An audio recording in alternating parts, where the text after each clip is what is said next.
والذين جاهدوا فينا لنهدينهم سبلنا وإن الله لمع المحسنين। এই বইটা যিনি লিখছেন উনি মারা গেছেন 1992 সালে। ওনার জন্ম হচ্ছে 1900 সালে, 92 বছর বয়সে মারা গেছেন। এবং উনি ছিলেন অস্ট্রিয়ান জার্মান অরিজিনের জু, ইহুদি ছিলেন, সাদা চামড়া। 26 বছর বয়সে উনি কনভার্ট করেন, ইসলাম গ্রহণ করেন। সৌদি আরবের রয়্যাল ফ্যামিলি, আব্দুল আজিজ বিন সৌদ, মানে এই সালমানের বাবা, মোহাম্মদ বিন সালমানের দাদা, ও খুব ক্লোজ ছিলেন ওই ফ্যামিলির সাথে। এবং ওই সৌদি কিং ওনাকে ছেলে ডাকতেন, স্নেহ করে ছেলে ডাকতেন, যেহেতু ওনার কনভার্সন বা এটা খুব টাচি, বা ওনার খুবই ফিলিং ছিল ইসলামের প্রতি। এবং প্রথম বইটা, মানে ওনার দুইটা বইয়ের জন্য, যে 6-7টা বই আছে, কিন্তু দুইটা বই খুব ফেমাস। একটা হচ্ছে রোড টু মেক্কা। আমি বলছিলাম গতদিন যে যাদের ইংলিশে, যারা কনভার্সেন্ট, আপনারা ইংলিশে পড়বেন, যদিও বাংলায় পাওয়া যায়, বাংলায় এটা অনুবাদ হয়েছে মক্কার পথে নামে, কিন্তু ইংলিশটাই পড়বেন আপনারা, কারণ এটা অনেক এনজয় করবেন বেশি। আর এই বইটা আমি বলি যে আপনার কোরআন হাদিসের বাইরে যদি 10টা বই আমরা বলি যে পড়া উচিত সবাই, তবে এটা একটা বই, এবং হয়তো সম্ভবত 1 নম্বর বই এটা আর কি। এবং এই বইয়ের এক একটা প্যাসেজকে আপনি চাইলে একটা বই হিসাবে লিখতে পারবেন। যদি কারো ভাব সম্প্রসারণের থাকে, স্কিল থাকে, তাহলে সে একটা প্যাসেজকে দিয়ে একটা বই লিখতে পারবে। এত ঠাসা এবং এত ইনফরমেটিভ বই আর কি। তা আমরা তাড়াহুড়ো করব না, আস্তে আস্তেই যাব। গতদিন আমরা যেখানে শেষ করছি, চ্যাপ্টারগুলো আমি একটু পড়ে দিই, চ্যাপ্টারগুলোর নাম কি এবং আমরা কি পড়ব। ফরওয়ার্ড পড়ছি আমরা, অথর্স নোট এটাও পড়ছি। এখন আমরা যে চ্যাপ্টারে আছি এটার নাম হচ্ছে ওপেন রোড অফ ইসলাম, মানে ইসলামের খোলা রাস্তা, অর্থাৎ সবার জন্য এটা ওপেন। ইসলাম সবার জন্য, ইসলামের রাস্তাটা সবার জন্য খোলা। সম্ভবত নজরুল ইসলামের একটা দেশাত্মবোধক গান ছিল, পাকিস্তান ইন্ডিয়া যখন যুদ্ধ হয়েছিল 65 সালে, আমি যখন ক্লাস 5-এ পড়ি, তো তখন রেডিওতে বাজতো এটা, কেবল মুসলমানের লাগিয়ে আসেনি তো ইসলাম। মানে ইসলাম খালি মুসলমানের জন্য ইসলাম না, কিন্তু আর আসলে মুসলমানও কেউ বর্ণ মুসলিম না। মুসলমান সবাইকে কিন্তু ইন্ডিভিজুয়ালি হইতে হয়, এটা জানেন তো। মানে আপনার বাবা মুসলমান দেখে অটোমেটিক্যালি আপনি মুসলমান না, কিন্তু যদি আপনি ইসলামে দাখিল না হন। অনেক মানুষ আছে নাস্তিক বা এটা সেটা। কেবল মুসলমানের লাগে আসেলি তো ইসলাম, সত্যে যে চায় আল্লাহ মানে মুসলিম তার নাম। নজরুল ইসলামের সম্ভবত, আমি শিওর না, নজরুল ইসলামেরই মনে হয়। ফরুক আহমেদ, নজরুল ইসলাম দুজনেই এই ধরনের লেখালেখি লিখতেন। তো এইটা উনি বলতে চাইছেন এখানে, যে মানে এটা ওপেন রোড, যে আসবে সে আমার ভাই, যে ইসলামে ঢুকবে সে কালকে হিন্দু থাকুক বা অন্য ইহুদি থাকুক, সে আমার ভাই। উনি নিজেও তাই। আসলে প্রচণ্ড ফিলিং ছিল ওনার এতই ফিলিং ছিল যে পাকিস্তান দেশটা যখন গঠিত হয় 1947 সালে, তখন উনি সহ সারা দুনিয়ার মানুষ মনে করছিল যে খুব পাওয়ারফুল একটা মুসলিম দেশ হবে দুনিয়াতে। আনফর্চুনেটলি সেটা হয় নাই। ওনার জোশটা এত ছিল যে উনি জাতিসংঘে প্রথম পাকিস্তানের রাষ্ট্রদূত ছিলেন। উনি জাতিসংঘে পাকিস্তানের প্রতিনিধি ছিলেন উনি আর কি, অনারারি। 1952 সালে উনি গেছিলেন। তো প্রচণ্ড ফিলিং ছিল ইসলামের জন্য, এবং অনেক কিছু করছেন। রোড টু মেক্কাটা মানে একটা এপিক আর কি বলতে পারেন। আপনারা সবাই পড়ে দেখবেন ইনশাআল্লাহ। কেউ পড়ছেন এখানে রোড টু মেক্কা? পড়াশোনা তো উঠে গেছে দুনিয়া থেকে। পড়াশোনা হইলো এখন এই মোবাইল ফোনের অর্ধেক। এইটুকের ভিতরে ফেসবুকে যেটা আসে ওইটা হলো পড়াশোনার দৌড় আমাদের। সেটাও সবসময় পড়া হয় না, ওটা দেখেই পয়লা শেয়ার আর কি, বুঝছেন তো। মানে ভিতরে কি আছে না দেখে, খালি ইটা দেখেই, উপরে কি লিখছে ক্যাপশন, ওটা দেখে শেয়ার। তো আজকে এটা নিয়ে আলোচনা হইতেছিল, আলেমদের সাথে বসছিলাম আমরা, দুনিয়ায় কি চলতেছে। আমরা যে 3জন আলেমকে ফলো করি তাদের সাথে বসছিলাম, মঞ্জুর এলাহি, আবু বকর জাকারিয়া, ডক্টর সাইফুল্লাহ, 3জনের সাথে মিটিং ছিল। কি চলতেছে দুনিয়ায়, দাওয়াতি কাজের জন্য কী করবো আমরা, কতটুকু করা উচিত, এইসব নিয়ে। যাই হোক, এর পরের চ্যাপ্টারটা হচ্ছে স্পিরিট অফ দ্য ওয়েস্ট। এটার মিনিং হচ্ছে পশ্চিমা সভ্যতার চালিকা শক্তি কি সে তাদেরকে চালায়। আমাদের যেমন, আমরা হয়তো সেখানে পৌঁছাতে পারি না বা সেখানে নাই, তো আমাদের চালিকা শক্তি কি হওয়া উচিত ছিল? কোরআন সুন্নাহ। আমাদের চালিকা শক্তি হয়েছিল আল্লাহ কি চান না চান সেটা, কিন্তু পশ্চিমাদের চালিকা শক্তি কি সেটা নিয়ে সেকেন্ড চ্যাপ্টারটা। থার্ড চ্যাপ্টারটা হচ্ছে শ্যাডো অফ দ্য ক্রুসেডস। এখনো পর্যন্ত দুনিয়ায় যত কাফের আছে, স্পেশালি পশ্চিমা কাফের যারা, পশ্চিমা সাদা চামড়া কাফের যারা, অ্যাংলো স্যাক্সন যাদেরকে বলে, পাঁচটা দেশ আপনি যদি ওইভাবে বলেন, ইউরোপ ছাড়া আর কি, আমেরিকা, কানাডা, অস্ট্রেলিয়া, নিউজিল্যান্ড, কিন্তু সব রসুনের এক জায়গায় আর কি অরিজিন। এরা ব্যাক অফ দেয়ার মাইন্ড কিন্তু তারা ক্রুসেডের স্মৃতিটা ভুলে না। তারা অলওয়েজ আস অ্যান্ড দ্যাম কথাটা তাদের ভিতরে থাকে। এবং বুশের মুখ ফসকায় কিন্তু ওই ছোট বুশের সেপ্টেম্বর 11-এর পরে ক্রুসেড কথাটা বাইরেছে। এটার উপর একটা বই লিখে গেছেন এখন একজন এয়ারফোর্স জেনারেলের ছেলে, উনি আর কি মানবতাবাদী, উনি লিখে গেছেন এই ক্রুসেড, বইটার নামই ক্রুসেড আর কি, যে এখনও ওয়েস্টার্ন মাইন্ডে কীভাবে মুসলমানদের এগেনস্টে যখনই আসে কিছু, ওই ক্রুসেডের স্মৃতিটা আসে এবং সেটাই তারা মনে করে যে এখনও চলতেছে, বা ওই কথাটা তাদের আসে মনে। ক্রুসেড সম্বন্ধে আপনারা ভালো করে একটু পড়াশোনা করবেন না, প্রায় মানে মোটা দাগে ধরেন 200 বৎসরের ইতিহাস, 1091 সম্ভবত, ওইখান থেকে না 1292 এরকম সময় পর্যন্ত বারবার হয়েছে ক্রুসেডটা, বারবার আসছে, কিন্তু ওই স্মৃতিটাই কিন্তু তারা ধারণ করে এবং আস অ্যান্ড দ্যাম সবসময় আছে তাদের ভিতরে। এবং দেখবেন যে ধরেন এই যে এইবার খুব এক্সেপশনাল ঘটনা ঘটলো যে আমেরিকানরা একটা যুদ্ধ করতেছে কিন্তু ইংল্যান্ড তাদের সাথে নাই, অন্তত মানে এছাড়া যতখানে যত মুসলিম নিধনের কাজ করছে আমেরিকা, সবখানে ইংল্যান্ড কিন্তু আসে, তার সাথে আর কোনো দেশ না থাকলেও তারা আসে। আপনারা হয়তো আমার এজ গ্রুপের কাছাকাছি কেউ নাই এখানে, হয়তো আমি 86 সালে ইংল্যান্ডে ছিলাম পড়াশোনার জন্য। ওই অবস্থায় রোনাল্ড রেগান ছিল প্রেসিডেন্ট, সে লিবিয়া অ্যাটাক করলো, লিবিয়ায় ও গাদ্দাফিরে শায়েস্তা করবে, কোনো ইউরোপিয়ান দেশ এয়ার স্পেস দিল না, বুঝছেন তো, মানে তারা এটা করতে দিবে না, এটাকে তারা আগ্রাসন মনে করতেছে, ঠিক ট্রাম্প যেভাবে এবারই করছে, যাই করছে আর কি। ইংল্যান্ড কিন্তু ইংল্যান্ডের বেস থেকে প্লেনগুলো উঠলো, F-111 প্লেনের নাম, সমুদ্রের উপরে ট্যাঙ্কার থেকে রিফুয়েল করলো এবং ত্রিপোলি এবং ওইসব জায়গায় মারলো। গাদ্দাফি মরে নাই ওটাতে, কিন্তু আমি বলতেছি যে আমেরিকান যে কোনো আগ্রাসনে ইংল্যান্ড অলওয়েজ হচ্ছে। ইংল্যান্ডের সাথে কিন্তু আমাদের কিছু হয় নাই, মুসলমানরা কোনোদিন ইংল্যান্ড দখল করে নাই। স্পেন বলতে পারেন হয়েছে, পর্তুগাল বলতে পারেন হয়েছে, ইটালির একটা অংশ এই যে সিসিলি এবং সার্ডিনিয়া, এগুলা বলতে পারেন, কিন্তু ইংল্যান্ড তো আমরা দখল করি নাই। কিন্তু যে কোনো জায়গায় যে কোনো রকমের মুসলিম বিরুদ্ধ কিছু হলে ইংল্যান্ড কিন্তু, বা ইংল্যান্ড বলতে ইউকে বোঝাচ্ছে এখন, ইংল্যান্ড যেহেতু সেটা লিড করে, তারা কিন্তু এটাতে আসে। এইবারই শুধু কোনো কারণবশত আমি জানি না তারা মানে ওই রকম, তারপরেও করছে, সাপোর্ট করে নাই যে তা না, তারপরেও করছে, অফ অ্যান্ড অন করছে, কিন্তু ওই রকম করে নাই। ব্লেয়ার যেরকম করছিল ইসের সাথে, বুশের সাথে মিলে, সেটা করে নাই। আচ্ছা, তারপরটা হচ্ছে অ্যাবাউট এডুকেশন। এটা আমার জন্য সবচেয়ে ইম্পর্ট্যান্ট এই বইয়ের ভিতরে, কারণ এডুকেশনে কিন্তু আমরা মাইর খেয়ে যেতেছি।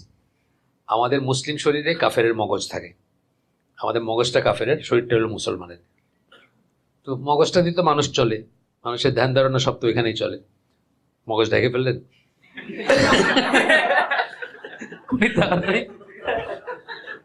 তাড়াতাড়ি মগজ ঢেকে ফেলছে। না না, আমি ঢাকেন ঢাকেন না শুনতে।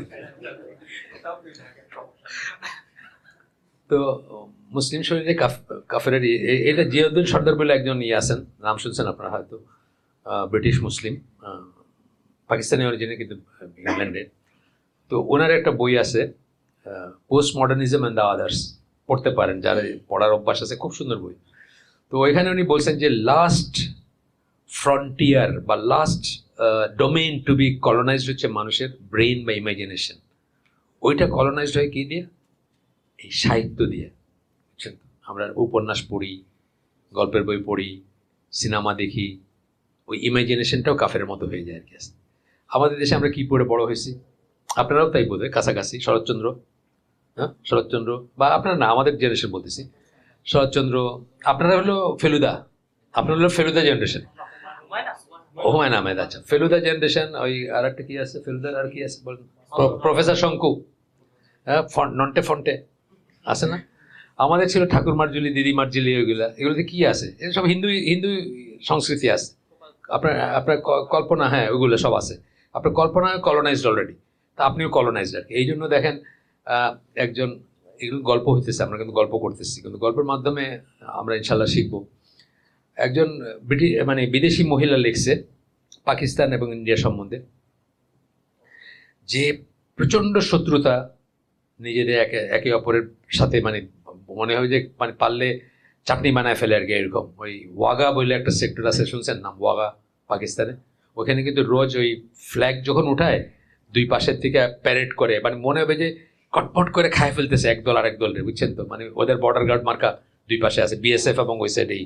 দেখেন খুব ইন্টারেস্টিং কিন্তু, ফ্ল্যাগ হোয়েস্টিংই ওয়াগা, ওয়াগা দিয়া সার্চ দিবেন পাওয়া যাবেন আর কি।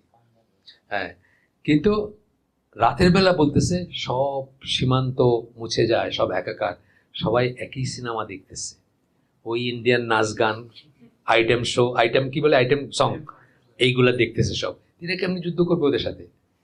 আপনার মাথায় যদি ওটা থাকে, আপনি কেমনে যুদ্ধ করবেন বলেন তো? আপনি তো অলরেডি কাফিরাইজড আপনার ব্রেনটা, তাহলে আপনি যুদ্ধ করবেন কার সাথে? তো এইগুলো এখন যেসব হাম্বিতম্বি করে, এগুলো তো আসলে যুদ্ধ না, এগুলো হলো আরেকটা জিনিস, ওই যে সুইচ টিপা টিপি আর কি, মানে রিয়েল সেন্সে যুদ্ধ তো না এগুলো। এই যে অপারেশন সিন্দুর হইলো, এগুলো তো রিয়েল সেন্সে যুদ্ধ না। রিয়েল সেন্সে যুদ্ধ হলো সাহাবেরা যেগুলো করছেন, তরবারি নিয়ে বাইরে গেছেন, 50-50 চান্স, হয় ওই মরবে নাহলে উনি মরবে, এগুলো হলো যুদ্ধ। সাইফুল্লাহ ভাই বলতে যে আমি সাইফুল্লাহ কবে বাইকে যেতাম, এরকম সিচুয়েশন হইলে 50-50 চান্স, বুঝছেন না? উনি বলতেন যে জিহাদ কারে বলে আমরা কি জানিও না সেটা। ওই 50-50 চান্স যখন যে আপনি গেছেন। আমাদের রাজশাহী ক্যাডেট কলেজের আর্মির এক ছেলে, আমার দিনী ভাই আর কি, ওর বাপ মুক্তিযোদ্ধা ছিল 2 বছর, ওই ওনার এক্সটেনশন পায় না, ব্যাংকে চাকরি করতো। তো একদিন বাপরে জিজ্ঞেস করছে, আব্বা তুমি যে মুক্তিযোদ্ধা ছিলে, তুমি কোনো খান সেনার গায়ে কোনো গুলি লাগাইছো? ধর ঝোপ নোটসে পুরা ম্যাগাজিন খালি করে দিয়েছি, পরে গিয়ে দেখি কিছু না, কুত্তা বিলাই কিছু ছিল আর কি। তো আমাদের যুদ্ধ হইলো এরকম, বুঝছেন তো? আড়াল থেকে নিজের এই কইরা, আল্লাহ কিন্তু সূরা হাশরে এই কথাগুলো বলছেন যে তারা তোমাদের সাথে কখনো সম্মুখ যুদ্ধ করবে না, তারা ওই ওয়ালের আড়াল থেকে করবে। সূরা হাশরে একটা আয়াত আছে, দেখি কাফেরদের মানে ইসাদের ইহুদির কথা বলা হয়েছে। তো এখনকার যুদ্ধ তো ওইরকম, আপনি কোথা থেকে টমাহক মিসাইল মারছেন, কই থেকে 135টা 40টা বাচ্চা মাইরে ফেলছেন আপনি আপনি মানে এআই আপনাকে দিছে লিস্ট, টার্গেট লিস্ট, জানেন তো না? বিরাট স্ক্যান্ডাল কিন্তু। আর এআই দিছে টার্গেট লিস্ট, কিন্তু ওই এআই এর ইনফরমেশন আপডেটেড না। ওইটা যে এখন স্কুল, ওইটা যে এখন আর মিলিটারি বেস না, এটাও তার জানা নাই আর কি, বাস মেরে দিছে। তো এখনকার যুদ্ধ হলো এইসব, রিয়েল যুদ্ধ তো ওইগুলো ছিল। যাই হোক, আমরা সামনে যাই। ক্রুসেডের কথা গেল, অ্যাবাউট এডুকেশন, পার্টটা এডুকেশন যেটা বললাম, মাথার কথা বললাম, যে এইখানে আমরা হারিয়ে গেছি, এবং এটা সারা মুসলিম দুনিয়ায় পরাজিত, খালি বাংলাদেশ না। তার কারণ আমরা কলোনাইজ ছিলাম, এটা একটা স্টোরি দেখবেন এখানে পরে আসবে। কলোনাইজ ছিলাম, তারা তো কলোনাইজেশনের প্রথম এটাই হলো যে আপনাকে আপনার মগজটা যদি তারা দখল করতে পারে। হিটলারের কথা এটা, মানে হিটলারের বই মেইন ক্যাম্পে দেখবেন লেখা আছে যে বাচ্চাদের ব্রেইন যাদের দখলে, আগামী সময়টা হচ্ছে তাদের। এটা হলো রিয়েল ব্যাটল গ্রাউন্ড আর কি। বাচ্চাদের ব্রেন মানে কি? স্কুলে যা পড়াইতেছেন, কি পড়াইতেছেন? এটা স্কুলে হ্যালোইন পড়াইতেছেন, স্কুলে আপনার সান্তা আর ওই কি বলে ক্রিসমাস পড়াইতেছেন, হ্যাঁ ওইগুলো পড়াইতেছেন, বা আপনি রবীন্দ্রনাথ পড়াইতেছেন, বা শরৎচন্দ্র পড়াইতেছেন। শরৎচন্দ্রের কথা মনে আছে আপনার? জানি না ওইটা পড়ছেন কিনা।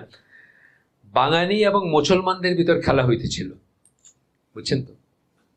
বাঙালি আর মুসলমান, মুসলমানরা বাঙালি না, কিন্তু বাঙালি বলতেই কিন্তু হিন্দু বোঝাইতো। শরৎচন্দ্রের কথা আপনি just you can open up, শ্রীকান্তের অংশ একটা লাইন বলতেছি আমি, বাঙালি এবং মুসলমানদের ভিতর খেলা হইতেছে। তো এইগুলো পড়ে বড় হয়েছি আমরা। আমরা ভাবিরে মা মনে করছি, রামের সুমতি, শরৎচন্দ্রের উপন্যাস। ভাবি কি মা নাকি আমাদের? না, ভাবিরে বিয়ে করা যায় ভাই মরলে, তাই না?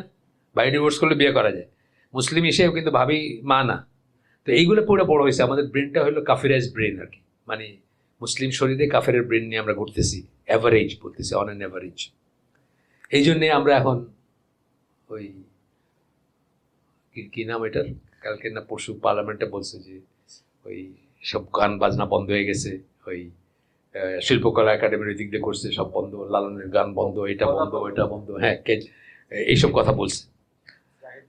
আচ্ছা, এরপরে হচ্ছে ইমিটেশন। ইমিটেশনটা খুব বড় একটা জিনিস, কিন্তু একটা বইয়ের কথা এখানে বলছি না আগে, মনে আছে? একটা বইয়ের কথা বলছি, ইমিটেশন অফ দ্য কুফার, ডক্টর নাসরুল আকল। হ্যাঁ, 70 পৃষ্ঠার বই, ইংলিশটা আপনার ইসে পাওয়া যায়, ওই রাসূলের একটা হাদিস আছে, যে কেউ কোনো জনগোষ্ঠীকে ইমিটেট করে সে তাদের একজন। তাহলে আমি ইমিটেশনে তো কুফার মানে কি, আপনি কাফেরের একজন, যদি আপনি ওইভাবে টেকনিক্যালি বললে তাই আর কি। হয়তো আমি কাউকে কাফের ব্র্যান্ড করবো না, কিন্তু আল্লাহ রসুলের কথা এটা, যে কাউকে ইমিটেট করে সে তাদের একজন। তো এখানে অ্যাবাউট ইমিটেশন একটা চ্যাপ্টার আছে, আর একটা চ্যাপ্টার হচ্ছে হাদিস অ্যান্ড সুন্নাহ, খুব সুন্দর চ্যাপ্টার এটা, লাস্টে কনক্লুশন। তা আজকে আমরা যেখানে গতদিন শেষ করছিলাম সেখান থেকে পড়ি। এরপরে বলতেছেন যে সকল, যেখানে গতদিন শেষ করছে তারপর থেকে সকল ধর্মের কথা বলতেছেন। যে কোনো ডক্টরিনই থাক না কেন, একটা জিনিস কমন তাদের ভিতরে, যে মানুষকে সেটা বলে, সকল ধর্ম মানুষকে তার বলে যে একটা একটা ঈশ্বরের কাছে সাবমিট করতে, সারেন্ডার করতে বলে। কার কাছে?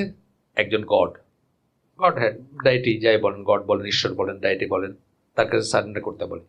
সকল ধর্মেতে আছে এটা, এক্সেপ্ট বুদ্ধিজম। বুদ্ধিজম ঠিক ওইভাবে বলে না। বুদ্ধিজম আসলে কোনো গডের কনসেপ্ট নিয়ে কথাই বলে না। তারা শুধু ওই লাইফ সাইকেল নিয়ে বলে নির্বাণা পাবেন, ভ্যানিশ করে যাবেন আর কি। কোথায় ভ্যানিশ করবেন, কেন ভ্যানিশ করবেন সেগুলোও বলে না, কিন্তু বলে যে আপনি যখন পারফেক্ট হবেন তখন আপনি আর ফিরে আসবেন না, আপনি অ্যানহাইলেটেড হবেন, মানে নিশ্চিহ্ন হয়ে যাবেন আর কি। পড়বো আমরা পরে, এখানে বলবে। কিন্তু গড কনসেপ্টটা বলে না। যদি থাকেও কেউ গড, তাহলে মনে করে যে এনলাইটেন্ড ওয়ান, মানে সিদ্ধার্থ বা নির্বাণা লাভ করা ওদের যে মানে কি গৌতম বুদ্ধ, তার নিচে তার পজিশন আর কি, সোজা কথা। তো এটা ছাড়া রিলিজিয়ান, এটা এই জন্য রিলিজিয়ানের লেকচার ওইটা তো পড়বেও না আর কি, আমরা যেভাবে রিলিজিয়ান বলতেছি। তো এটা ছাড়া দুনিয়ার যতই আছে সবাই এই কথাগুলো বলে যে একজন to surrender himself to the manifest will of God. উইলটা ক্যাপিটাল দিয়েছেন, গডটা ক্যাপিটাল দিয়েছেন, মানে আল্লাহর ইচ্ছার কাছে সারেন্ডার করা। কিন্তু ইসলামের ব্যাপারটা একটু অন্যরকম। ইসলাম তার চেয়ে বেশি আরো আগায় যায়, আরো সামনে চলে যায়, গিয়ে কি বলে? ইসলাম আগায় যায় থেকে গোজ বিয়ন্ড, বলতেছেন থিওরিটিক্যাল এক্সপ্লেনেশন অ্যান্ড এক্সহর্টেশন। জাস্ট একটা থিওরিটিক্যাল, সদা সত্য কথা বলিবে, হ্যাঁ, জীবে দয়া করিবে, এই মার্কা কিছু শ্লোক, কিছু কথা, সেটার চেয়ে অনেক আগায় যায় ইসলাম। এটার ভিতর সীমাবদ্ধ থাকে না। এরকম ভালো ভালো দুই চারটা কথা, এই যে বলতেছেন এক্সহর্টেশন বা এক্সপ্লেনেশন, সকল ধর্মতেই আছে একেবারে। আপনি জরস্ট্রিয়ান যারা, ইরানের আগের ধর্ম যেটা আর কি, অগ্নি উপাসক, তাদের সব দুই চারটা ভালো কথা পাইবেন না। কিন্তু ওই কথাগুলাকে বাস্তবায়িত করা, যে কথাগুলো বলছেন, এটা ইসলামের মতো করে আর কোনো দিন বা কোনো ধর্মে এটার নাই, কখনো ছিল না, এখনো নাই। তো বলতেছেন it not only teaches us that all life is essentially a unity, because it proceeds from the divine oneness, but it shows us also the practical way by which every one of us can reproduce within the limits of his individual earthly life, the unity of idea and action. এইখানে এসে বললেন unity of idea, জীবে দয়া করবা। কি করে জীবে দয়া করবা? সদা সত্য কথা বলবে। এটার মিনিং কি আছে না? নেইবারের বউয়ের দিকে তাকাবে না, এটা খ্রিস্টানিটিতেও আছে। কি করে তাকাবা না? ওকে, পর্দায় থাকবা, স্পেসটা আলাদা করবা, ABCDEF এর বাইরে বাকি সব গায়ের মাহরাম আছে না? থিওরিটিক্যাল একটা আইডিয়া দিয়ে শেষ নাইট। আপনি খ্রিস্টানিতে পড়ছেন না, 10 কমান্ডমেন্টসে পড়ছেন না, বা এসে জুডাইজমে পড়ছেন না, নেইবারের বোর্ড দিকে তাকাইবা না, উইথ লাস্ট অ্যান্ড অল। কিন্তু প্র্যাকটিক্যালি এটার মিনিং কি? প্র্যাকটিক্যালি মিনিং ইসলাম দেখাই দিচ্ছে কী করে করতে হবে, এটা কী করে বাস্তবায়ন করতে হবে, এটার প্র্যাকটিক্যাল ইটা কি। আপনাকে ভালো হইতে বলে না কিন্তু ইসলাম, আপনাকে নিয়ম মানতে বলছে, দুটো আলাদা জিনিস। মানে জিসাস লাভস আর আমরা সবাই ভালো, আমাদের মনটা হলো ফুলের মতো পবিত্র, এটা হয়তো বলে নেই। আপনাকে নিয়ম মানতে বলছে, নিয়মগুলো মানে নির্ধারণ করে দিচ্ছে যে এই লাইন, এই লাইনের বাইরে যাবা না। আচ্ছা, idea and action both in his existence and his consciousness. আইডিয়াও থাকবে আপনার, অ্যাকশনও থাকবে। সে প্রত্যেকটা অ্যাডভাইস যখন আমি আপনাকে দিব বা ইসলাম দিবে, তার সাথে এটা কিভাবে আপনি অ্যাকশনে যাবেন সেটা আপনাকে বলে দিবে। এবং অ্যাকশন এই জন্য কি, আমাদের আহলে সুন্নাত জামার মতে কি, অ্যাকশন ছাড়া কোনো ইমান নাই। আমল হচ্ছে ইমানের অবিচ্ছেদ্য অংশ। আহলে সুন্নাত জামা বলে না, অন্তরে বিশ্বাস, মুখে ঘোষণা, সেই অনুযায়ী আমল করা। তাহলে আমল না করলে আপনার কোনো ইমান নেই। আর আহলে সুন্নাত জামা ছাড়া অন্যান্য সেক্ট আছে। আজকে কথা হইতেছিল যে আলেমদের সাথে বসছিলাম যে আহলে সুন্নাত জামার বাইরে অনেক সেক্ট আছে যারা বলবে যে না, মানে যাই কর না কেন তোমার ইমান আছে, আমল না করলে তোমার ইমান আছে। বাংলাদেশে বেশিরভাগ মানুষ কিন্তু ওই গোষ্ঠীরই, মনে করে যে মানে একবার দিচ্ছেন, আমল যাই হোক দেখা যাবে আর কি পরে। আচ্ছা, এরপরে বলতেছেন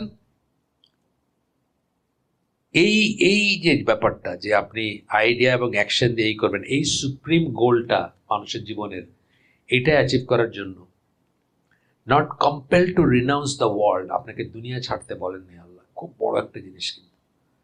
almost all the religions other than Islam, perfect ইমানদার হইতে হলে দুনিয়া ছাড়তে হবে। এটা লই খ্রিস্টানিটি দেখেন, মঙ্করা, তাই না, ওদের ইরা আছে না, যে বৈরাগ্য যারা ইটি আর কি, ওই ইটি যারা পোপ বলেন বা ফাদার টাদার যারা বলেন, কার্ডিনাল যারা বলেন, নান যারা বলেন, নানরা তো ওই শপথ করে ঢুকে যে বিয়ে শাদী করবে না কোনোদিন।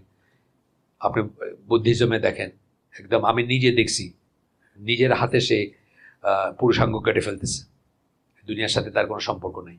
ওই পড়ে না কি রঙে গেরুয়া কি বলে ওইগুলো, ওইগুলো পড়ে যেগুলো আর কি আসে না, মঙ্ক মাথা নাড়া করে নিজের হাতে কেটে ফেলছে, দুনিয়ার সে রিনাউন্স করতেছে।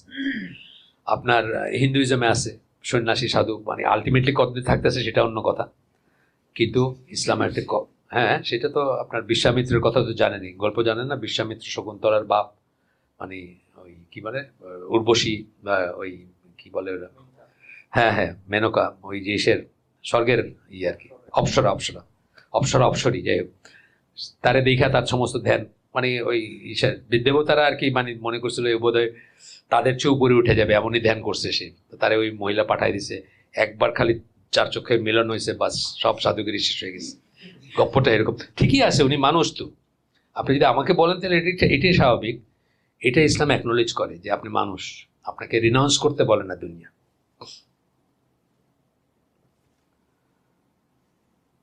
নো অস্টারিটিস, মানে আপনি একেবারে মরে যেতেছেন না খায়া, বা ওই যে বৈরাগ্য যেটা অস্টারিটি বলতে সেরকম সেন্স বলতেছেন।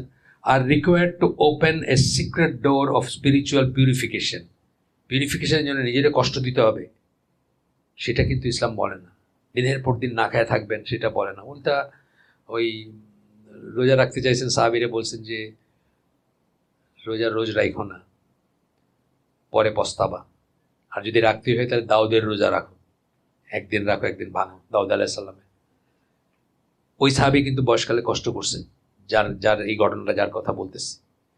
তারপরে আবু দারদার একটা গল্প আছে না, যে সালমান আল ফারসি তার বাসায় গেছেন, গিয়া দেখছেন যে ওনার ওয়াইফ খুব দুঃখ সুখ চুল, মানে কি বলেন, মানে আপনার ভাইয়ের তো সংসারের দিকে কোনো নাই, উনি রোজা রাখেন প্রত্যেক দিন, উনি বলছেন খাইতে বসছেন, যে তুমি যদি না খাও আমি খাবো না, তুমি খাইলে আমি খাবো, নফল রোজা ভাঙছেন, তারপর দুইজনে একসাথে খাইছেন।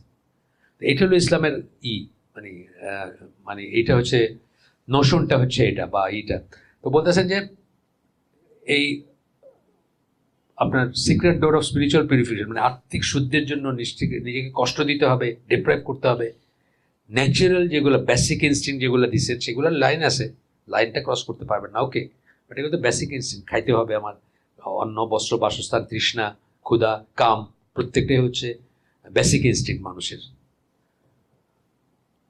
যে নপুংসক তার পিছনে নামাজ হয় না ইসলামে, ব্যাস একটা কথাই বলে দিলাম, যে ইম্পর্ট্যান্ট তার পিছনে নামাজ হয় না, যে খোঁজা বলে না ক্যাস্ট্রেটেড তার পিছনে নামাজ হয় না। এটাকে একটা পজিটিভ সাইন ধরা হয় যে আপনি পুরুষ, আপনার ভিতরে এই ফিলিংটা আছে, এবং এটা সওয়াবের কাজ ধরা হয়, আছে না হাদিস, যতক্ষণ এটা আল্লাহর ইসের ভিতরে এক্সিসের ভিতরে ততক্ষণ কি সওয়াবের কাজ। No pressure is exerted upon the mind to believe in in incomprehensible dogmas. Dogma, God the Father, God the Son, Holy Ghost, সব এক, 3 in 1, ডগমা না? এটা মিলানো খুব কষ্ট না? আপনি যদি সার্চ দেন যে খ্রিস্টিয়ানরা কেন মুসলমান হয়েছে, one of the major reason কিন্তু এইটা, এই ট্রিনিটি ফ্যাক্টরটা। এইটাকে কোনো মতে মিলাইতে পারে না। কী করে হয়? যেমন উনি যখন ক্রসে মারা যাচ্ছেন তখন আল্লাহ কোথায়? মানে আল্লাহ যখন ক্রসে মারা যেতেছে তখন দুনিয়া চলতেছে কেমনে? মানে আছে না কতগুলো প্রশ্ন? আল্লাহ যখন মেরির গর্বে ছিলেন তখন দুনিয়া কেমনে চলছে?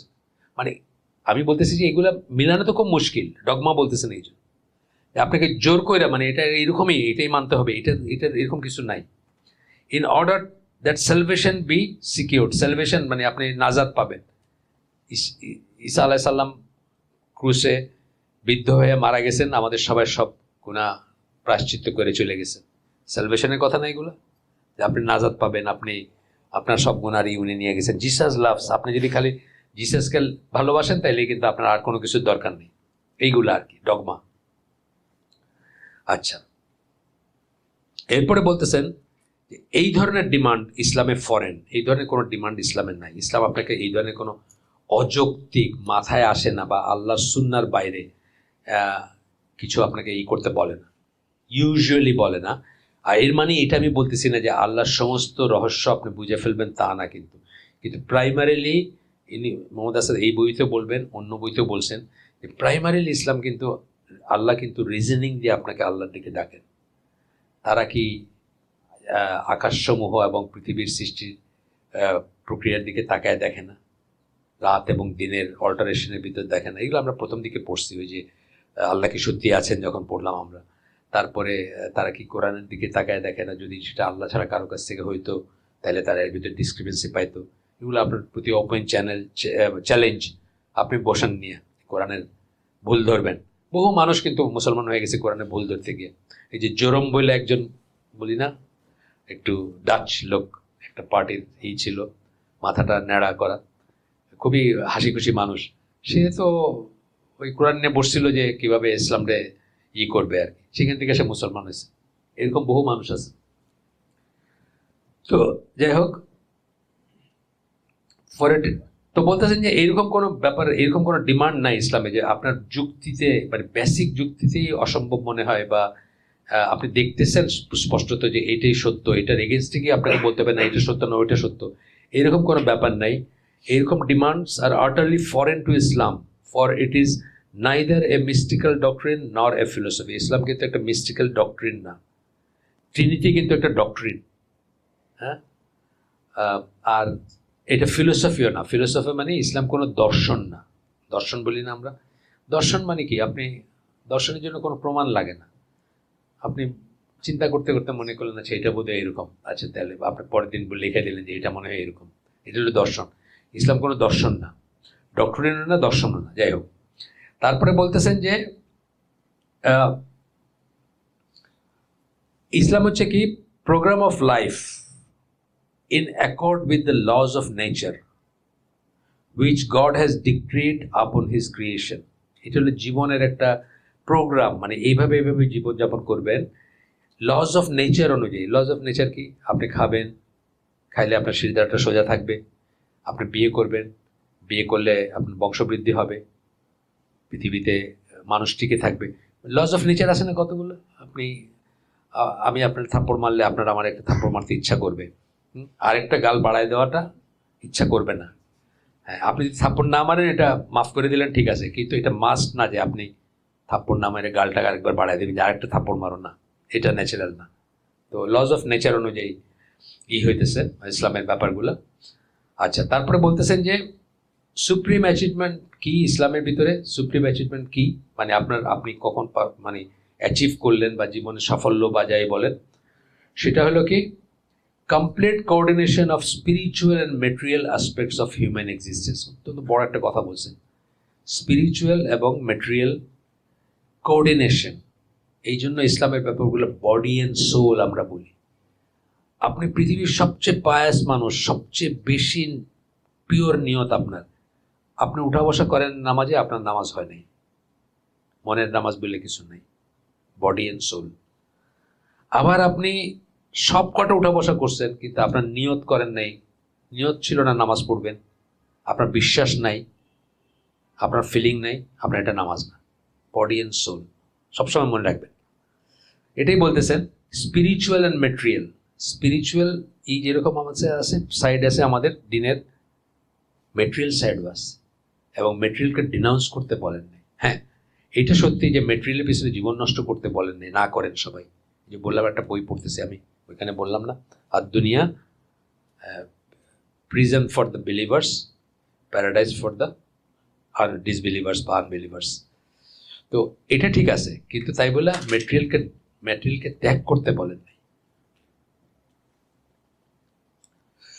এরপরে বলতেছেন যে ইসলামের টিচিংয়ে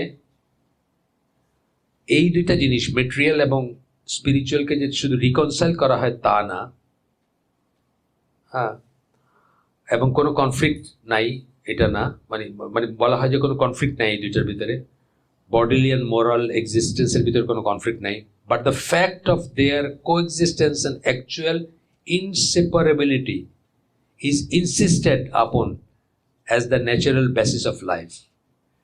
শুধু যে এই তা না, কোএক্সিস্ট করবে তা না, ইনসেপারেবল মানে একটা থেকে একটা আলাদা করতে পারবেন না আপনি। অ্যাজ মানুষ হিসাবে আপনার মেটেরিয়াল নিডস আছে, এটা অস্বীকার করি না। যেই জন্য ইসলামে ইঞ্জিনিয়ার হওয়া, ডাক্তার হওয়া, এগুলোকে আমরা ফরজে কিফায়া বলি, কারণ এগুলো ছাড়া জীবন চলবে না। আপনার লাইট জ্বলবে না, আপনার ট্রেন চলবে না, আপনার এরোপ্লেন চলবে না, আপনার হসপিটাল চলবে না। সুতরাং একটা জনগোষ্ঠী থাকবে যারা এই নিডগুলো ফুলফিল করবে, এবং এগুলো দরকার আছে। আমরা সবাইকে আলেম হইতে বলি না, কিন্তু সবাই আলেম, সবাই মদিনা ইউনিভার্সিটিতে গেছেন গিয়া আপনার পাওয়ার হাউস বন্ধ হয়ে গেছে, আর ট্রেন চলে না, প্লেন চলে না, এটা কিন্তু আমরা কখনোই বলি না। হ্যাঁ, মানে too many chiefs no Indians, এটা বলি না আমরা। ইন্ডিয়ানও থাকবে, চিপসও থাকবে, বুঝছেন? এটা একটা ফ্রেজ কিন্তু রেড ইন্ডিয়ানের ব্যাপারে আর কি। রেড ইন্ডিয়ান তো ওরা চিফ মানে একজনকে, তার এখন সবাই যদি চিফ হয়ে গেছে, too many chiefs no Indians মানে নর্মাল আর কেউ নাই আর কি, এটা কিন্তু আমরা বলি না। তাহলে বডি অ্যান্ড সোল, আমরা মেটেরিয়াল এইটাকেও না করি না। আচ্ছা, আপন as the natural basis of life, লাইফের বেসিসই হচ্ছে এটা যে স্পিরিচুয়ালও লাগবে, মেটেরিয়ালও লাগবে আমাদের। এরপরে উনি আমার কথাটা নিয়ে আসছেন, আমি একটু আগে বলে ফেলছি এটা, for the peculiar form of Islamic prayer বলতেছেন। এইটা হচ্ছে একটা রিজন। ইসলামিক প্রেয়ারটা দেখেন, অনেকেই প্রশ্ন তুলছে এটা নিয়ে যে এটা কি, এটা তো ফর্মালিজম, এটা তো একটা ফিজিক্যাল উঠা বসা এক্সারসাইজ। কাফেররা বলছে, তারা এটা বুঝেই নেই আসলে কি ব্যাপারটা। এবং অনেকে বলছে, ইভেন আবু তালেব বলছেন বলে দলিল পাওয়া যায়, যে এটা কেমন ধর্ম হলো যেখানে নাকটা মানুষের, কপালটা সবচেয়ে দামি জায়গাটা, নিচে থাকে আর পাশাটা উপরে থাকে, মানে সিজদা যান যখন তাই হয় না। এইটাই বোঝে নাই, এটার মানে মিনিংটাই বোঝে নাই। এটা যে একটা সাবমিশনের ব্যাপার, মানুষের সবচেয়ে ফেসটা মানুষের সবচেয়ে দামি জিনিস না? এটা মানুষের আইডেন্টিটি কি ফেস না? আল্লাহ নিজের কথাও বলছেন, ফেস অফ আল্লাহ বলছেন না, কথাটা কোরআনে আসে। এটাই সবচেয়ে বড় আইডেন্টিটি। এইটাই আপনি সাবমিট করে দিলেন আল্লাহর কাছে unconditionally, just because Allah asked you to, আর কিছু না। এইটাই আসলে অনেক সময় বোঝে নাই জিনিসটা। তো বলতেছেন, for the peculiar form of the Islamic prayer in which spiritual concentration and certain bodily movements are coordinated with each other. দুইটাই দরকার আছে, কনসেন্ট্রেশনে যেমন দরকার, বডিলি মুভমেন্ট করতে। মনের নামাজ পড়লেও যেমন হবে না, খালি ফিজিক্যাল নামাজ পড়লেও হবে না যদি আপনার নিয়ত না থাকে বা আপনি না কনসেন্ট্রেট করেন। অনেকেই বলছে যে এটা ফর্মালিজম, এটা আউটওয়ার্ড। ইভেন আমাদের নবীর কথা বলছে, পরে হয়তো আসবে, আমি জানি না। আমাদের নবীর কথা বলছে, এটা কেমন নবী? কিন্তু খায়, ঘুমায়, বিয়ে করে, বাচ্চা হয়, যুদ্ধও করে, আবার হাটে বাজার ব্যবসা করছে, হাটে বাজার আবার করে, কি বলে, রাষ্ট্রপ্রধান। তো এটা কে বলছে? মরিস বুখারী বলছে যে জিসাস লাইক ফেলিওরই কি মানে সত্যিকার আল্লাহর বান্দা হওয়ার শর্ত? মোহাম্মদ সাকসেস দিয়ে কি এটা, মোহাম্মদ লাইক সাকসেস দিয়ে কি এটা হওয়া যাবে না? মরিস বুখারী প্রশ্ন করছেন ওনার ওই বইটাতে, বাইবেল, কোরআন, মডার্ন সায়েন্স বা সায়েন্স, যে বইটা, ওইটাতে প্রশ্ন করছে যে একজন মানুষকে আল্লাহর ভালো বান্দা হইতে হইলে বা আল্লাহর মানে খুব নিকটবর্তী হইতে হইলে কি ফেলিওর করে হইতে হবে? জিসাস লাইক ফেলিওর বলছেন উনি। যদি আমি বলবো না এটা, মানে উনি বলছেন জাস্ট কম্পেয়ার করতে গিয়ে, কারণ জিসাস তো, তাকে তো আর মানুষ নেয় নাই, তাই না? ওনাকে তো তার মানুষ গ্রহণ করে নাই, তাকে তো রিজেক্ট করছে, এই কথার জন্য বলছেন আর কি। যে কেবল কি জিসাস লাইক ফেলিয়ার হইলে আল্লাহর নৈকট্য লাভ করা যাবে? মোহাম্মদ লাইক সাকসেস থাকলে কি আল্লাহর বান্দা না উনি? ওই খ্রিস্টানরা বা কাফেররা এগুলো বলে, কিন্তু যে উনি বিয়ে করছে, উনি যুদ্ধ করছে, যুদ্ধ কেমনে করে একটা নবী, আবার উনি হেড অফ স্টেট ছিল, আবার মানে যা যা আর কি। তো গেল এই কথাগুলো, মানে Islamic prayer consist of mental concentration and bodily movement. আচ্ছা, এইগুলো গেল। বলতেছেন যে মানে মানুষের যে বডি অ্যান্ড সোল যেটা বলছে, because we are suppose two approach god through the sum total of all faculties. এটা একটা বড় কথা। ফ্যাকাল্টি কি বলি আমরা? ফ্যাকাল্টি যখন বলি, আপনাদের ফ্যাকাল্টি না, ফ্যাকাল্টি যখন বলি তখন আমরা বলি চোখ, কান, এগুলো হলো আমাদের ফ্যাকাল্টি, বুঝছেন? শ্রবণ ইন্দ্রিয়, দেখি যে আমরা সেটা, টাচ করি যে এটা, এই সকল ফ্যাকাল্টি দিয়ে আপনি আল্লাহর কাছে সাবমিট করেন অ্যালং উইথ দোজ। এই জন্য আমরা কী করি, কেউ গেঞ্জিতে লেখা পড়ে আসলে আমরা বলি, ভাই এটা পড়ে আসছেন কেন? আমার তো কনসেন্ট্রেশন গেছে কেন? আমি তো এখানে পড়তে শুরু করছি, গেঞ্জিতে কী লেখা আছে এটা বললেন, কিন্তু আপনারা গেঞ্জিতে দেখবেন বিশাল একটা শ্লোক লেখা আসছে, মানে কিছু একটা আর কি, মানে কত রকমের জিনিস আছে, নিজের নামও মানুষে খুব ই করে লেখে, আবার একটা নাম্বার দিয়ে দেয় আর কি। সমস্ত ফ্যাকাল্টিগুলো নিয়ে সাবমিট করতে হবে আল্লাহর কাছে। এই যে দেখতেছেন, ওই কেন সেজদার জায়গায় দৃষ্টিটা যেন এদিক সেদিক না যায়, কান অন্যদিকে যাবে না, তেলাওয়াত শুনতেছেন, বাকি যা চিন্তা করার বা মানে অন্তরটা আছে না, সেই সমস্ত জিনিসগুলা নিয়ে আল্লাহর কাছে সাবমিট করবেন আপনি। এরপরে বলতেছেন এই কাবার কথা বলতেছেন। জাস্ট কাবার কথাটা চিন্তা করেন, যে কাবায় আমরা যে ঘুরি, মানে তওয়াফ করি, সেটার কথা বলতেছেন। What is the meaning of this? এই যে তাওয়াফ করি, এটার মিনিং কি? Is it necessary to express devotion in such a formalistic way? মানে এই যে শারীরিকভাবে আমরা নিজেদের ডেভোশন বা নিজেদের তাকওয়া বা নিজেদের পরেশগারি যে করছি, এটা কি দরকার আছে? উনি প্রশ্ন করতেন, প্রশ্ন উনি উত্তর দিবেন এখন। তো ইনি বলতেছেন কি, যে if we move in a circle around any object, we thereby establish that object as the central point of our action. যখনই আপনি এটা করতেছেন, আপনার সেন্ট্রাল পয়েন্টটা ওইটা, তাই না? ওইটা সেন্টার তো আপনি। The Kaaba towards which every Muslim turns his face in prayer symbolizes oneness of God. Symbolizes বলছেন, এটা গড না কিন্তু। সিম্বলাইজ কেন? আমরা আল্লাহর আদেশে একটা দিকে সবাই করে আল্লাহর একত্ব ঘোষণা করতেছি, সবাই একটা পয়েন্টের দিকে করতেছি। এটা যদি আল্লাহ ফুজিয়ামা মাউন্টেন বলতেন, তাহলে আমরা ওই দিকেই করতাম। মানে এটা ইটসেলফ কোনো অন্য ব্যাপার না, এটা কিন্তু আমরা মনে রাখবো। আল্লাহ ওইখানে যে আছেন তাও না, কিন্তু সিম্বলিক্যালি আমরা কি সব একটা পয়েন্টের দিকে সবাই আছে, এইটাই হচ্ছে ব্যাপারটা। এর আগে কেবলা জেরুজালেমের দিকে ছিল, আপনারা জানেন, পরে চেঞ্জ হচ্ছে। বা আল্লাহ যদি তখন বলতেন যে এইটা না হয় আরেকটা কিছু, আমরা সেটাই করতাম। তারপরে বলতেছেন the cover towards which গেল the bodily movement of the pilgrim, যে হাজি তার যে bodily movement, সে যে তাওয়াফ করতেছে সেটার কথা বলতেছেন, symbolizes the activity of human life. Consequently, the tawaf implies that not only our devotional thoughts but also our practical life, our actions, endeavors must have the idea of God and His oneness for their center. আল্লাহ এবং তার একত্ব বা তাওহীদ যেন আমাদের সকল অ্যাকশনের centre হয়, এইটা আসতেছে এই তাওয়াফ করার শিক্ষা থেকে। এখানে আমাদের সমস্ত অ্যাক্টিভিটি আল্লাহকে সেন্টার করে পিভট করবে, আল্লাহর ওয়াননেসকে, তাওহীদকে। আমি বলি না, ওই যে ইমানের ইগুলো আমরা যখন পড়ছি, আমরা কি বলছি? আমান্তু বিল্লাহি ওয়া মালাইকাতিহি বলছি, তার ফেরেশতা, তার কিতাব, তার রসুল, সব কিছু হচ্ছে আল্লাহ সেন্ট্রিক আপনার। এবং আরব যদি বলি আমরা, ওয়াননেস বলছেন, কিন্তু ওয়াননেস মানে কি? তাওহীদ সেন্ট্রিক, তাই না? তাওহীদের ব্যাপারটাই তো, মানে আমরা বলছি না যে ইসলাম, what Islam is all about, যদি কেউ বলে, তাহলে এক লাইনে বললে আমরা বলবো লা ইলাহা ইল্লাল্লাহ, এক শব্দে বললে আমরা বলবো তাওহীদ। তাইলে ওই আল্লাহ সেন্ট্রিক সব জিনিসগুলো আপনার এইটা সিম্বলিক কি হচ্ছে এটা।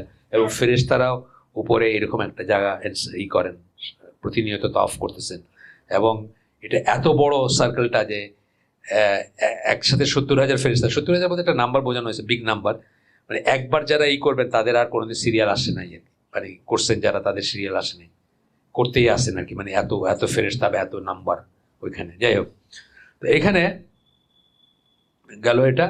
তারপরে বলতেছেন ওই কোরআনের ওই আয়াতটা করছেন, সূরা সূরা জারিয়াত 51 নম্বর সূরা 56 নম্বর আয়াত, ওয়ামা খালাকতুল জিন্না ওয়াল ইনসা ইল্লা লিয়াবুদুন, আমি মানুষ এবং জিনকে কেবলমাত্র আমার ইবাদত ছাড়া আর কোনো কারণে সৃষ্টি করি নাই। তারপরে বলতেছেন যে ওয়ার্শিপের কথা বলতেছেন, in Islam is different from any other religion, অন্য যে কোনো ধর্মের চেয়ে আলাদা। আসলে আপনার এমনি জাস্ট আপনার ভিতরে আমি জানি না অ্যাগনস্টিক নাস্তিক কেউ আছেন কিনা, যদি থাকেনও তাইলে একটা মানে তর্কের খাতিরে বা ইনভেস্টিগেট করার খাতিরে দেখেন যে এই কনসেপ্টগুলো আর কোনো দিনে নাই, কিন্তু আপনারা দেখবেন নাই। আচ্ছা, এরপরে বলতেছেন যে here it is not restricted to purely devotional প্র্যাকটিসের, এটার ভিতরে সীমাবদ্ধ না। ডেভোশনাল প্র্যাকটিস বলতে কি, আপনি বসে ধ্যান করতেছেন ধরেন, হ্যাঁ আপনি বসে ধ্যান করতেছেন, চোখ খুলতেছেন না ফর 10 days বা একটা কিছু, এটা না আর কি বলতেছেন। For example prayer or fasting. আচ্ছা, বাট এক্সটেন্ডস ওভার, আচ্ছা শুধু এটা না, ধ্যান করার কথা না, নামাজ রোজাকেও উনি ইনক্লুড করতেছেন, শুধু এইসবের ভিতরে সীমাবদ্ধ না, but extends over the whole of man's practical life as well. খুব বড় একটা কথা, আমরা কিন্তু রিয়েলাইজ করি আপনার প্র্যাকটিক্যাল লাইফের প্রত্যেকটা জিনিসে এটা এক্সটেন্ড করে, মানে এক্সটেনশন আছে এটা। হ্যাঁ, আমি অনেক বড় বক্তৃতা দিলাম, পর মুহূর্তে বা হাতে পানি খেলাম, আপনারাই বলবেন যে দেখছেন নাকি ব্যাটে বা হাতে পানি খায়, তাই না? মানে এইটাই তো পৃথিবীর আর কোনো দিনে কিন্তু এটা কোনো আলোচনার বিষয়ই না, আছে নাকি কোনো দিনে? কোনো না। আমাদের রাষ্ট্রনায়ক একজনকে দেখলাম আমি একদিন, একদম এরম করে পানি খেলো আর কি বা হাতে, মাশাআল্লাহ। এখনো আমাদের তো ইসলামিক রিপাবলিক অফ বাংলাদেশ না, কিন্তু পাকিস্তান তো Islamic Republic of Pakistan. Pakistan বলে একটা বই আছে, পড়ছেন কিনা আমি জানি না, ম্যারিয়ান বুভার ওনার লেখা আর কি। তো এখানে বলতেছেন যে পাকিস্তান ইসলামিক রিপাবলিক অফ পাকিস্তানের প্রেসিডেন্ট পারভেজ মুশারফ, তখন দুই পাশে দুইটা কুত্তা নিয়ে ছবি আর কি, বুঝছেন তো, মানে সোফায় বৈশা। তারপর বলতেছেন যে এগুলো আমাদের জন্য শিক্ষণীয় অনেক কিছু আছে, আমাদেরগুলো বেটার কিছু না, কিন্তু আমাদেরগুলো বেশার কিছু না। তারপর বলতেছেন যে উনি ডিনারের আগে 2-1 শট হুইস্কিতে অভ্যস্ত আর কি, ইসলামিক রিপাবলিক অফ পাকিস্তান দেশের নাম। তা আমাদের অবস্থা হচ্ছে এরকম আর কি, আমাদের এখন ইসলামিক রিপাবলিক হয় না, পিপলস রিপাবলিক এখনো, বাট একই হালত আর কি আমাদের। তো যাই হোক, এরপর বলতেছেন যে জীবনের প্রত্যেকটা জায়গায় এক্সটেন্ড করে, মানে পানি খাওয়া, দেখেন কত সিম্পল একটা জিনিস। পায়জামা পরবেন, কোন পাটা আগে ঢুকাবেন? স্যান্ডেলটা পরবেন, কোন পাটা আগে ঢুকাবেন? মসজিদে ঢুকবেন, কোন পাটা আগে দিয়ে ঢুকবেন? হ্যাঁ, মানে প্রত্যেকটা জায়গায় এক্সটেন্ড করে। আপনি যদি এভাবে খেয়াল করেন, আপনি দেখবেন মানে কোনো একটা ফিল্ড আপনার এটা বাইরে নাই। কিন্তু ইভেন এন্টারটেনমেন্ট বলতে কি বোঝায়, কতটুকু এন্টারটেনমেন্ট আপনার জন্য জায়েজ, কতটুকু, মানে এভরিথিং, প্রত্যেকটা জায়গায় একটা সে আছে, যেটা আমি বলি সবসময়, প্রত্যেকটা ব্যাপারে ইসলামের সে আছে। আমরা শুরু করছি কটে 7:30 না? আচ্ছা, 15 মিনিট আছে আরো ইনশাল্লাহ। If the object of our life as a whole is to be the worship of Allah, যদি সেটাই হয় যেটা আমরা পড়ে আসলাম, ওমা খালাকতুল জিন্না ওয়াল ইনসা ইল্লা লিয়াবুদুন, we must necessarily regard this life in the totality of all its aspects, সব কিছু মিলায় আমরা টোটালিটি দিয়ে এই জীবনকে চিন্তা করব as one complex moral responsibility, যে একটা মোরাল রেসপন্সিবিলিটি, নৈতিক দায়িত্ব আমাদের জীবনের প্রত্যেকটা ক্ষেত্রকে একসাথে করে করবো আর কি। ওই যে বললাম যে মানে খুব সিম্পল, এটা হয়তো অনেকে কল্পনাই করতে পারে না। মানে ধরেন একটা ওয়েস্টার্ন ওয়ার্ল্ডে আমেরিকায় বসবাস করে, ধরেন ট্রাম্পের কোনো একজন সেক্রেটারি, কল্পনাই করতে পারে যে একটা মানুষ প্যান্ট পরার সময় কোন পাটা আগে ঢুকাবে, এটাও বললে মানে এটাও ফলো করতে হবে, তাই না? শুনলে মনে হবে না যে এটা মানে কি বলে, এটা মানে প্যান্ট পরবো কেমনে পরবো এটাও বলতেছে, স্যান্ডেল কেমনে পরবো এটাও বলতেছে, কোন হাতে পানি খাবো এটা বলতেছে। তো যাই হোক, বললেন এটা thus all our actions, even seemingly trivial ones, সব অ্যাকশন যেগুলা এমনিতে মান্ডিন মনে হবে, আমার স্যান্ডেল পরা, আমার পাজামা পরা, আমার পানি খাওয়া, এগুলো মান্ডিন না অন্য যে কারোর কাছে, এগুলো তো জীবনের দৈনন্দিন জীবনের সাধারণ ঘটনা, এগুলোর সাথে স্পিরিচুয়ালিটির কি আছে? কিন্তু সেইগুলো বলতেছেন যে B performed as acts of worship, সেগুলোও অ্যাক্ট অফ ওয়ার্শিপ হিসাবে পারফর্ম করতে হবে। ডান হাতে পানি খাইতে হবে, ডান পায়ে আগে জুতা ডান পায়ে ঢুকাইতে হবে, মসজিদে ডান পা দিয়ে ঢুকতে হবে, বা পা দিয়ে বাইরে হতে হবে, অ্যান্ড সো অন, যা কিছু বলেন। আচ্ছা, এরপরে বলতেছেন that is perform consciously as constituting a part of God's universal plan. এটা যে আল্লাহর প্ল্যান, এটা যে আল্লাহর ইচ্ছা, আল্লাহ যে এইভাবে চান আমরা পারফর্ম করি, তার অংশ হিসাবে আপনি সেটা পারফর্ম করেন। এমনকি স্ত্রী সংসর্গ, সেটাও সওয়াবের কাজ, কারণ আল্লাহ রসুল বলছেন উল্টাটা গুনার কাজ না, উল্টাটা গুনার কাজ, স্ত্রী ছাড়া অন্য কারোর সাথে মেলামেশা করলে, তাইলে তো এটা সওয়াবের কাজ, সেটা পর্যন্ত। বা আপনি আপনার বউরে খাওয়াবেন, এটাই তো স্বাভাবিক, কিন্তু এই যে বউয়ের জন্য স্পেন্ড করবেন, যদি এটা আল্লাহর কথা মনে করবেন, এটা সাদাকা হবে। আপনি চিটাঙ্গে বেড়াইতে গেছেন, আসার সময় বউর জন্য একটা গিফট নিয়ে আসছেন, এটা সাদাকা। মানে এগুলো তো একদম একদম মান্ডিন জিনিস মনে হবে এমনিতে, না দুনিয়ার জিনিস। বা আপনার কাছে বোরিং লাগলে বললেন, কিন্তু আমার এই প্রচেষ্টাটা অনেক ইমোশন আছে এটার সাথে। ইমোশন বলতে, আমি যাদেরকে ভালোবাসি, যাদেরকে পছন্দ করি, আমি যে জানি, আমি চাই যে তারাও সেটা জানুক, বা আমি যা পড়লাম তাদেরকেও সেটা জানাইতে আমার ইচ্ছা করে। এখান থেকে কিন্তু আমি লেখালেখি শুরু করছিলাম, 10-12টা বই আছে আমার, যাই হোক, লেখালেখি ছেড়ে দিয়েছি। কেন? লিখতে অনেক সময় লাগে, বুঝছেন, একটা পৃষ্ঠা লিখতে হয়তো অনেকক্ষণ চিন্তা করতে হয়, ভাষা টাষা ছাড়াও ইনফরমেশন একটা যেন ভুল না হয়, এটা না হয়, ওটা না হয়, অনেক কিছু পড়াশোনা করতে হবে। আমার তো জীবন শর্ট হয়ে গেছে, জীবনের সময় কমে গেছে। তা এখন আমি চিন্তা করছি যে আচ্ছা ঠিক আছে, আমি অন্তত এই ফর্মে আপনাদের যদি জানায় যাই, আপনারা পরে দরকার হলে এটি থেকে লিখবেন, বা এটাকে এক্সপান্ড করবেন, বা ভাব সম্প্রসারণ করবেন, যেটা বললাম। তো যাই হোক, এরপরে বলতেছেন ইট টিচেস আস ফার্স্টলি, ইসলাম আমাদেরকে শিক্ষা দেয় ফার্স্টলি কি, that the permanent worship of God in all the manifold actions of human life. দুইটা কথা বললেন, একটা হলো পার্মানেন্ট, মানে আজকে নামাজ পড়ছেন, কালকে না পড়ে উপায় নেই। আপনারা চিন্তা করছেন যারা গ্রোন আপ আছেন এখানে, জীবনে একটি দিন আপনি ফজরের সময় ঘুমায় থাকেন না, এটা কিন্তু বিরাট রেজিমেন্টাল ব্যাপার। এটা কিন্তু আপনার পৃথিবীর সবচেয়ে ডিসিপ্লিন আর্মির চেয়েও বেশি ডিসিপ্লিন আপনার লাইফ। আপনি যদি মুসলিম হয়ে থাকেন, আপনার বয়স 40, তাহলে ধরেন 13-14 পর থেকে নিয়ে, বা 10-12 পর থেকে নিয়ে 40 পর্যন্ত জীবনে একটি দিনও আপনি ফজরের টাইমটা ঘুমায় কাটান নাই। চিন্তা করছেন জিনিসটা, অনেক বড় একটা জিনিস না? পৃথিবীর সবচেয়ে ডিসিপ্লিন আর্মিরও পাইবেন না এই রেকর্ড যে সে একদিন না ঘুমায় থাকছে। হয় রেজিমেন্টে থাকলে না ঘুমালে, বাসায় আসলে নাকে তেল দিয়ে ঘুমাইছে যে এখন তো ইচ্ছা মতো ঘুমাবো। আপনার কিন্তু এটা স্কোপ নাই। আপনি যা যা চাকরি করছেন, প্লেনে চাকরি করছেন, বাসায় আসছেন, আপনার কিন্তু নামাজ ঠিকই চলতেছে, ফজরের সময় আপনি যাইতে হইতেছে। বুঝছেন না ব্যাপারটা? তো বলতেছে manifold actions of human life is the very meaning of this life. আল্লাহ যে পার্মানেন্ট বললেন একটা, পার্মানেন্ট ওয়ার্শিপ বললেন একটা, আর আরেকটা বললেন যে সকল কাজে, সকল কাজে মানে অ্যাকশনে, in all manifold actions of human life. ওয়ার্শিপটা কোথায় করবেন? সকল অ্যাকশনের ভিতরে আপনার ওয়ার্শিপ থাকবে। Is the very meaning of this life. এই জীবনের অর্থ, একমাত্র অর্থ। এই জন্য আল্লাহ বলছেন যে আমার ইবাদত ছাড়ার কোনো কারণে সৃষ্টি করি নাই। এইটাই জীবনের একমাত্র অর্থ।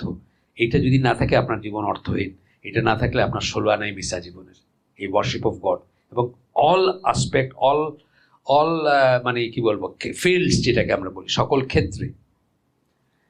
অ্যান্ড সেকেন্ডলি, এবং তারপরে, that the achievement of this purpose remains impossible so long as we divide our lives into two parts. আমরা যদি আমার জীবনকে দুই ভাগে ভাগ করে দেই, সেক্রেড অ্যান্ড ম্যান্ডেন, পবিত্র এবং দৈনন্দিন যদি করে দেই, তাহলে এটা ইম্পসিবল, এটা অ্যাচিভ করতে পারবেন না। যেটা খ্রিস্টানরা করছে, ওয়েস্ট করছে, কাফেররা করছে, জিসাসকে জিসাসেরটা দাও, সিজারকে সিজারেরটা দাও, এটা হলো খ্রিস্টানিটির কথা। জিসাসের প্রাপ্যটা জিসাসের দাও, সিজার মানে কি শাসক, তারটা তারে দাও না। ইসলামে সেটা নেই। জিসাস এবং সিজারকে আলাদা করা যাবে না। আমাদের এখানে আলাদা হয়তো, সেটা ভেরি আনফর্চুনেট, এটা আমাদের কপাল খারাপ, কিন্তু এখানে আলাদা করার কোনো রাস্তা নেই।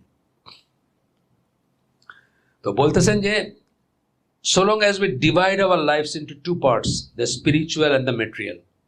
স্পিরিচুয়াল এবং ম্যাটেরিয়াল দুই ভাগ করতে পারতাম। ঠিক আছে, নামাজ পড়তেছি, মসজিদে যাইতেছি, রোজা রাখতেছি, হজ করতেছি, যাকাত দিতেছি, ফাইন। ওইদিকে সুদ খাইতেছি, বার চালাইতেছি, সিনেমা চালাইতেছি, ওটা তো হলো আমার আরেকটা ব্যাপার, ওটা তো আমার উপার্জন। আর আমি তো স্পিরিচুয়ালটা তো করতেইছি আল্লাহর সাথে, যা করার আল্লাহ, না সেটা করা যাবে না। দুই ভাগে ভাগ করা যাবে না, spiritual and material. They must be bound together, তাদের একসাথে থাকতে হবে। In our consciousness and in our actions. একটা হলো জেহেন বলি না, মানে মস্তিষ্কের ভিতরেও থাকতে হবে এটা, যেটা ইনসেপারেবল। দুটা প্রত্যেকটা ক্ষেত্রে আমার আল্লাহর সে আছে, বা আমার আল্লাহর জন্য করণীয়, বা প্রত্যেকটা ক্ষেত্রে ওয়ার্শিপের আছে। আর আরটা কি, ইন আওয়ার অ্যাকশনসে আসতে হবে এটা। ইনটু ওয়ান হারমোনিয়াস এন্টিটি, একটাই সে হিসেবে আসতে হবে। আমি বলি না যে হিসাবে বলি, লাইটলি বলি যে ওই যে বড় ফ্লাইটগুলোতে উঠতে সময় দেখবেন এয়ার হোস্টেসের মুখে ফ্যানা উঠে যেতেছে, সালাম বলতেছে, এটা তো চাকরি বলতেছে সে। আর একই আসসালামু আলাইকুম যখন আপনি আমার দিকে হাসি মুখে বলেন, আপনার একটা সাদাকা হয়ে যায়, ওয়ারশিপ হয়ে যায় এটা, বুঝছেন? এভরি অ্যাসপেক্ট অফ লাইফ আপনি খেয়াল করে দেখেন, প্রত্যেকটা জায়গায়। আমি উঠতে পারতেছি না সিঁড়ি দিয়া, আপনি আমার ব্যাগটা, দুইটা ব্যাগ আছে হাতে, আপনি একটা ব্যাগ ধরলেন, আল্লাহর কথা চিন্তা করে কিন্তু হাত বাড়ায় দিলেন, মুমিন বান্দার দিকে সাহায্যের